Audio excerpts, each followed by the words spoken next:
My family left me behind because of my sister's golden child status. Now she's desperate for my help as our family legacy crumbles. Growing up, I was always the underdog in my family, standing in the shadow of my sister, Sarah, who seemed to effortlessly excel in everything she did. From the moment we were born, it was clear that Sarah was the chosen one, the golden child in the eyes of our parents. They celebrated every small achievement of hers, as though she had discovered the secret to life itself. If she got an A, they would throw a mini celebration, complete with praise and admiration. But when I brought home the same grade, the best I could expect was a disinterested, "Oh, that's nice. What's for dinner?" It was as if I didn't exist. My efforts always overshadowed by Sarah's natural charisma and effortless brilliance. I learned to keep my head down, to quietly accept my place in the family, never daring to ask for attention or recognition. I wasn't the glamorous, outgoing child. I was the quiet, studious one who preferred to retreat into my own world. But despite my accomplishments, I never seemed to matter. I could have climbed mountains, and it wouldn't have mattered. The constant comparisons made me feel invisible, unimportant. The emotional weight of this favoritism grew heavier with each passing year. As Sarah shone brighter and brighter, I felt myself becoming smaller, like a faded background character in a story that was never really mine. The sting of this silent rejection cut deeper with every achievement of hers, and soon it became clear. No matter what I did, I would always be in Sarah's shadow. The realization was heartbreaking, but there was no escape from the fact that in my parents' eyes, I would never be enough. The more Sarah succeeded, the more invisible I became. She was the golden child, the one who could do no wrong, the one who seemed to glide through life effortlessly. She didn't need to try, and yet everything she touched turned to gold. It was as if my parents had put all their hopes and dreams into her, shaping every moment of their lives around her achievements. When she got accepted into a prestigious business school, they were ecstatic. They covered her tuition without a second thought, bought her all the clothes she wanted, and even paid for her trips to Cancun during spring break. They told everyone about her accomplishments, bragging at every family gathering, at every social event. Meanwhile, I struggled just to make ends meet. I worked part-time jobs, took out loans, and pushed myself to the limit, earning honors in my computer science program. But there was no celebration, no recognition. My mother's only words were a fleeting, "That's nice, dear," followed by a quick transition to discussing Sarah's latest triumph. It was as if I had never even been there. In the face of her success, my efforts seemed to vanish, unnoticed and unimportant. It wasn't just the lack of recognition that hurt, it was the overwhelming sense of being invisible. Sarah was always the one they cared about, the one they invested in. I wasn't even given a chance. I thought I might be able to ask for help when I needed it, but when the time came to ask for financial support for my MBA, their response was swift and cold. They refused to co-sign a loan, a refusal that cut deeper than I could have ever anticipated. The excuse they gave was that they had already spent everything on Sarah. I felt the weight of their indifference, the crushing reality that no matter how hard I worked, I would always be second best. It was like a silent betrayal, one that stung with every new achievement of Sarah's talents. I could feel the tension building in the room as I gathered my courage to bring up the subject I had been dreading. After all the sacrifices I had made working part-time jobs, taking out loans, and pushing myself to my limits, I thought my parents might finally help me, just as they had with Sarah. But the moment I mentioned my MBA, the air shifted. My father's face immediately tightened, and my mother's eyes avoided mine, as if I were asking for something impossible. I explained my plans, outlining how an MBA would not only advance my career, but allow me to finally break free from the shadows of Sarah's success. But as soon as I mentioned tuition, their expressions hardened like stone. "We can't help you," my father muttered. "You know, we've already invested everything in Sarah." My stomach dropped. The words hit me like a punch to the gut. I stared at them, unable to believe what I was hearing. How could they refuse to help me after everything I had done? I didn't need them to pay for everything, just a little help to avoid drowning in debt. The refusal was cruel, almost deliberate. It wasn't just about the money, it was the way they dismissed me, as if my education, my future, didn't matter. I tried to explain, to make them understand, that an MBA was an investment in my future, just like Sarah's education had been for her. But their eyes were cold and different. "We've already spent everything on Sarah," my mother said, almost as if I were asking for the impossible. Her words stung. I felt like a failure in their eyes, like I was never going to be good enough.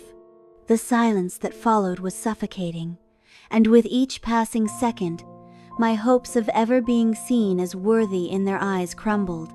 The door slammed shut on any possibility of support, and the reality of my loneliness set in. I was on my own. The rejection hit me harder than I could have ever imagined, but I had no choice. I had to find another way. Desperation pushed me to reach out to Aunt Margaret. She was the only person in the family who ever seemed to understand me, who never treated me like I was second best. I hesitated, though, knowing how complicated things were with my parents. There was always tension between Aunt Margaret and my dad, a silent resentment that had been brewing for years. They were envious of her success, and I feared what might happen if they found out I had gone behind their backs to ask for her help. But in that moment, I was willing to risk anything. When I called her, her response was immediate, unwavering. "Of course, I'll help. Why didn't you ask me sooner?" Her words were a balm to my bruised soul. I was overwhelmed with gratitude, but also a gnawing fear. I had no doubt my dad would flip out if he found out I'd reached out to his sister. But I needed this chance. This was my future.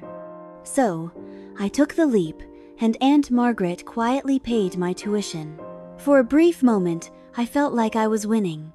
Finally, I had the chance to prove to myself that I could succeed on my own, without the suffocating shadow of Sarah.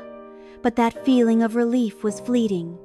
Sarah, in her typical golden child fashion, soon discovered what I had done. How, I still don't know. Maybe she snooped through my emails, or overheard a conversation. The next thing I knew, everything was crashing down.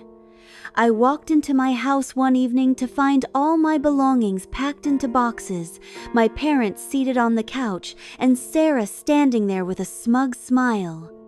My world began to crumble, and I could feel the walls closing in. The betrayal was no longer just from my parent. It was from my sister, too.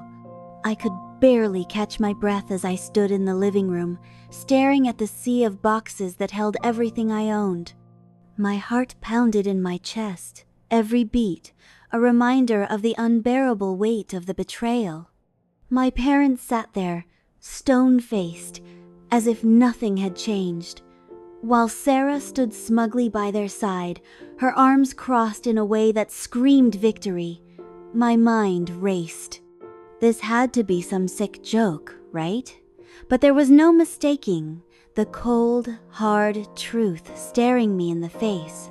I was being expelled from my own home. The words that came from my father's mouth hit like a hammer. "You're a traitor." I couldn't even comprehend what was happening. All I wanted was a little support, a little recognition. Was that really too much to ask? My entire life, I had been cast aside, overshadowed by Sarah's success. But this was the final blow. I had worked so hard, fought so fiercely to earn a place for myself, and now it was all slipping through my fingers. Sarah, the golden child, had manipulated everything to her advantage. She had altered the emails I'd exchanged with Aunt Margaret, turning them into evidence of my supposed betrayal. They weren't real, not even close, but it didn't matter. The damage was done. My parents believed Sarah's lies without question. They didn't even look at me, didn't even hear me when I tried to explain. I could see the disappointment in their eyes, but there was no sympathy for me, no second chances. They had already chosen Sarah, and I was nothing more than a ghost to them now. I stood there, helpless, as the last shred of family I thought I had vanished before my eyes. With nothing left, I grabbed my few belongings, my heart shattered, and fled. I wasn't just leaving home, I was leaving behind the dream of ever being loved and accepted by the people who should have cared the most. I was alone. I drove through the night, my mind racing as I fled from the only life I had ever known. The weight of the betrayal was suffocating, but it was also the only thing that kept me moving. My parents had kicked me out of the house without a second thought, and Sarah's triumphant smile lingered in my mind like a cruel ghost. I had nowhere to go, nowhere to turn. But then I remembered Aunt Margaret. She had always been a silent ally in the background, the one person who had never treated me like I was invisible. The thought of reaching out to her brought a flicker of hope amid the chaos. I called her, my voice cracking as I explained what had just happened. Without hesitation, Aunt Margaret told me to come to her apartment immediately. The relief that washed over me was almost enough to make me collapse in tears. She wasn't going to abandon me, not like the rest of my family. She had always seen my worth, even when no one else did. I arrived at her place, my emotions raw and on the edge of breaking.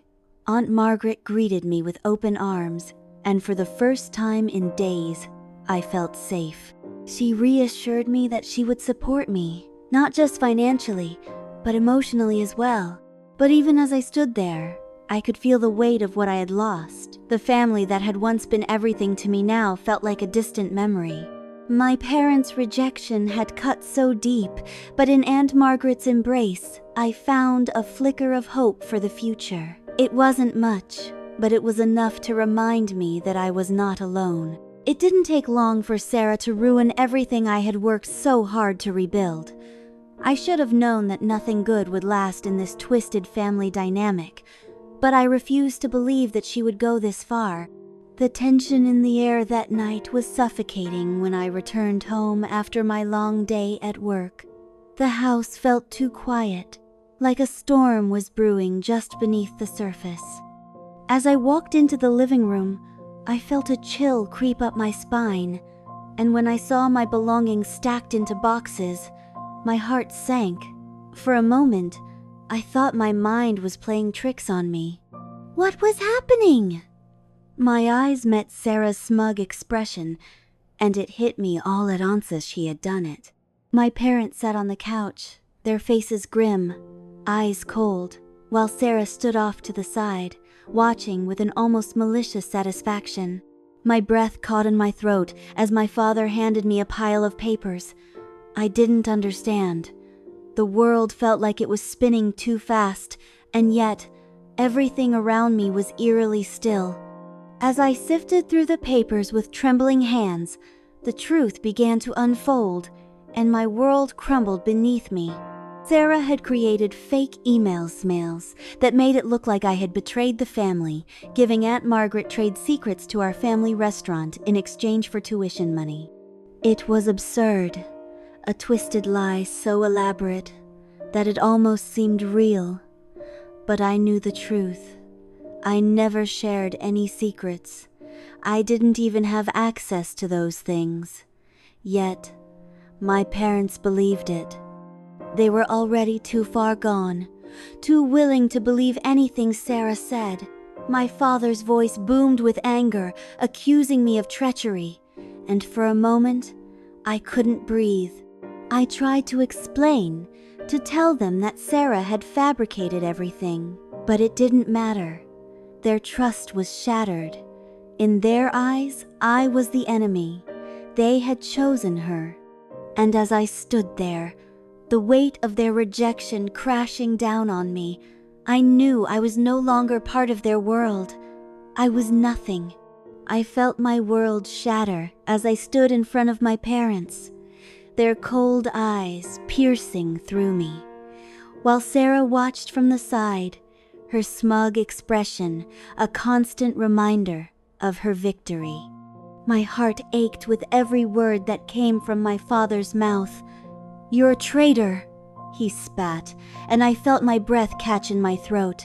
The sting of betrayal was too much to bear. I had spent my entire life trying to earn their love and approval, yet here I was, standing accused of a crime I didn't commit. They believed Sarah's lies without question, her fabricated emails painting me as a backstabber, as if I had handed over our family's secrets in exchange for tuition money. But I knew the truth. There was no betrayal. There were no secrets shared. Sarah had twisted the facts, manipulated everything to make me look like the villain, and somehow it worked. My parents, who should have known me better, didn't even give me a chance to explain. Their eyes were filled with anger, disappointment, and something darker, something final. My mother's tears only made it worse. She cried not because she was wrong, but because I was the one who had failed them. The weight of the years of neglect, the lack of celebration for my accomplishments, all came rushing back in that moment.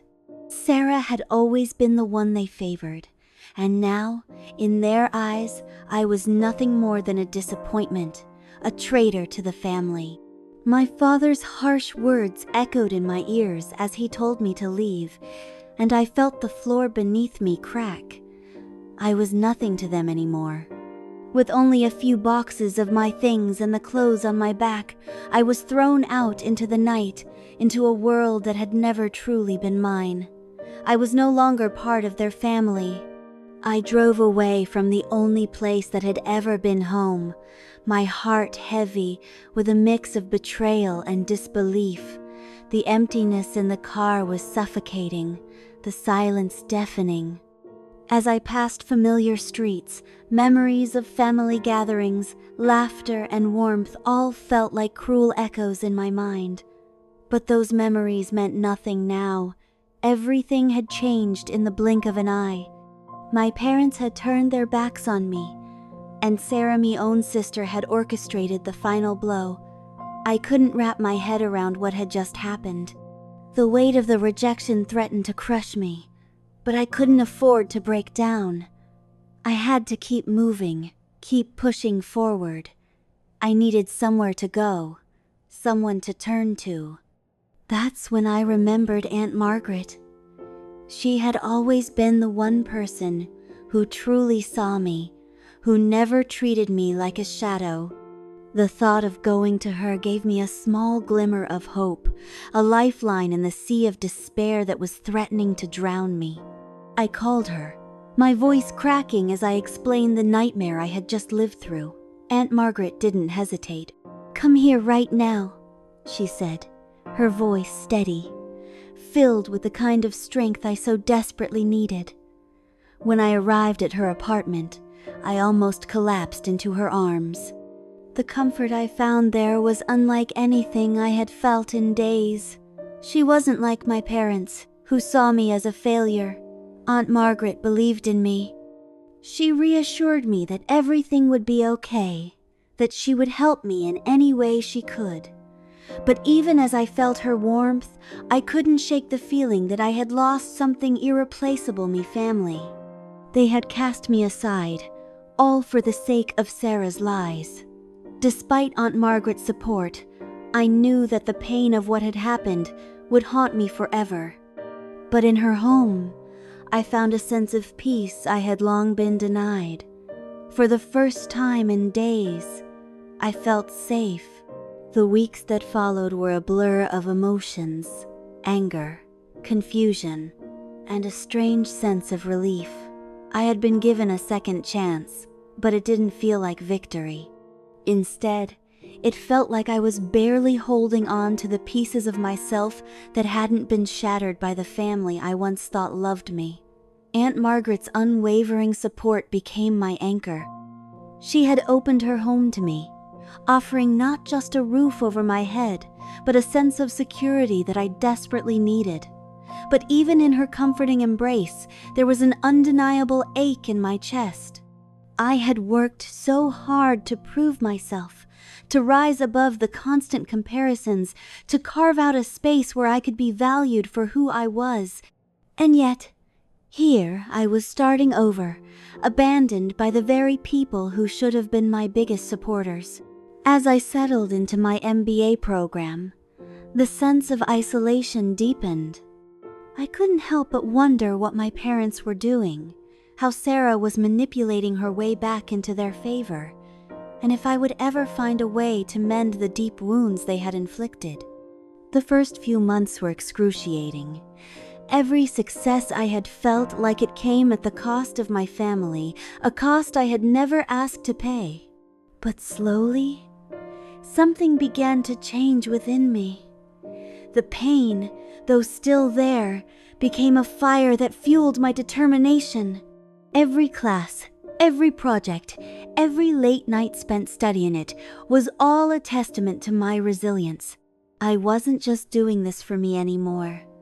I was doing it to prove to myself that I could succeed, no matter the obstacles.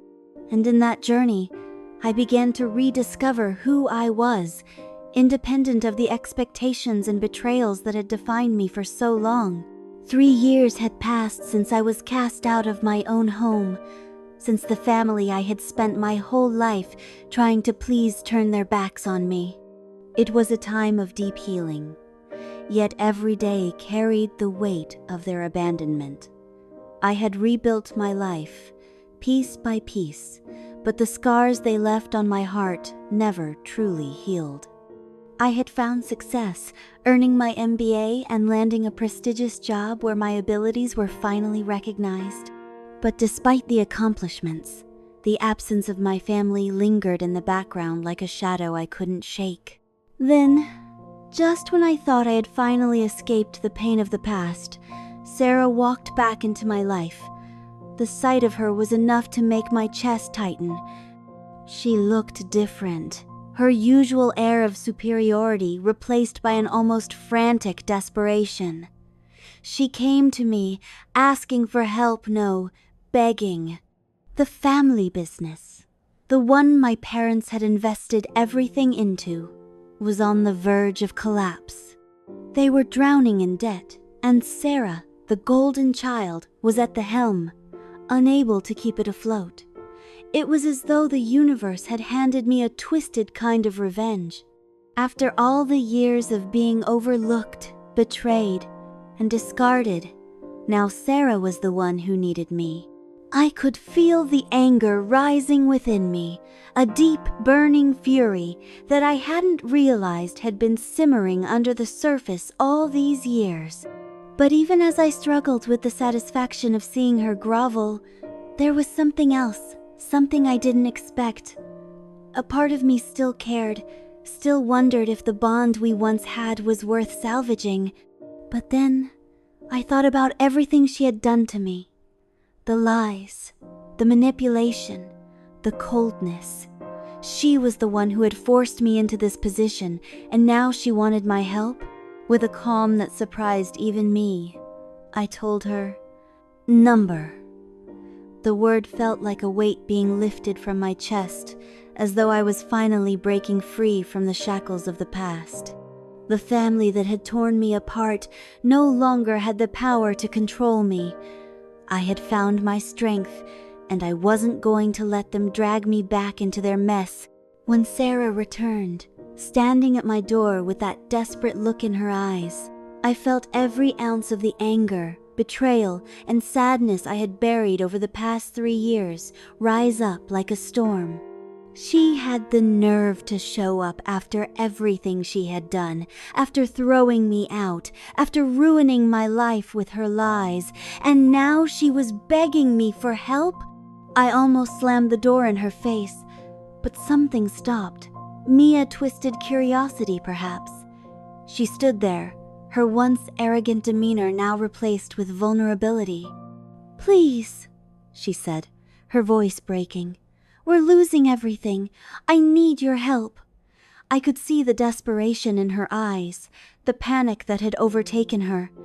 The family business, which my parents had poured everything into, was falling apart, and she was begging me, the very sister she had once cast aside, like I didn't matter. For a moment, I allowed myself to feel the bitter satisfaction. This was karma, wasn't it? The very person who had worked so hard to make me feel worthless was now the one in need of help. I fought back a smile that threatened to creep onto my face. But even as I felt the rush of vindication, a small part of me, maybe, the part that was still holding on to some shred of family, felt a pang of sympathy. But that feeling was quickly drowned out by the memories of everything they had done to me. The years of feeling invisible, the constant comparisons, the rejection. I wasn't going to be her savior, her pawn to fix her mess. Not this time. I crossed my arms and looked her square in the eyes. "No," I said firmly, my voice steady, despite the whirlwind of emotions inside me. The word hung between us like a declaration of independence, a final severing of ties. She stared at me, shock and disbelief written on her face, but there was no turning back now. My family had abandoned me once, and I was done letting them back in.